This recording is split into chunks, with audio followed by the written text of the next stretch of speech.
எல்லோருக்கும் வணக்கம். இது அருணாச்சலம். தேர்தலுக்கு பிந்தைய கருத்து கணிப்பு நேற்று வெளியானது.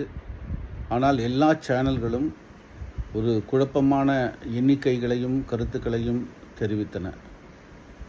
குறிப்பாக திமுக இந்த முறை வெற்றி பெறுகிறது என்று எல்லா சேனல்களும் சொல்கிறது. அதே சமயம் அதிமுக வெற்றி பெறும் என்று 2 சேனல்கள் சொல்கின்றன. தவேக வெற்றி பெறும் என்றும் ஒரு சேனல் சொல்கிறது.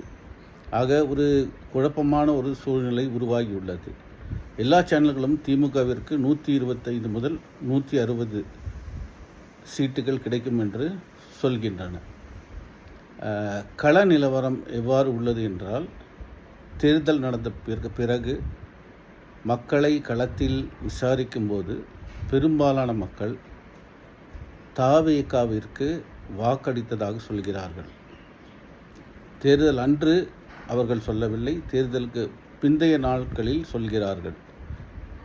பலதரப்பட்ட மக்களும் பல தளங்களில் உள்ள மக்களும் இவ்வாறு கூறுகின்றனர். காரணம் என்னவென்றால், அவர்கள் மாற்றத்திற்கான ஒரு தேவை இருக்கிறது என்று சொல்கிறார்கள்.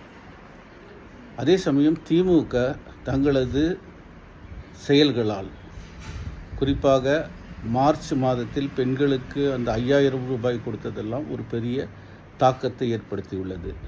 இருந்தாலும் 2வது இடத்திற்கு தவேகவை பெரும்பாலும் ஊடகங்கள் சொல்வதில்லை. அந்த ஊடகங்கள் தவேகவை 18 முதல் 24 சீட்டுகள் தான் வரும் என்று சொல்கிறார்கள். களத்தில் அவ்வாறு தெரிவதாக தெரியவில்லை.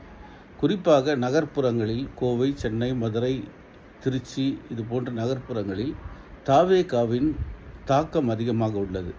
ஒருவேளை கிராமப்புறங்களில் கிராமத்தின் அந்த தலைவர்கள் சொல்படி சில கிராமங்களில் வாக்கு செய்வார்கள்.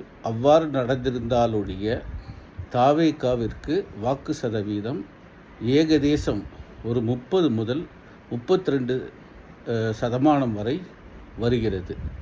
எனவே இது மாற்றத்திற்கானதா அல்லது இதைவிட குறைவாக வருமா என்பது நமக்கு வாக்கு எண்ணிக்கையின் போது தான் தெரிய வரும். இருந்தாலும் தவேகவின் தாக்கம் சக்திகரமாக உள்ளது.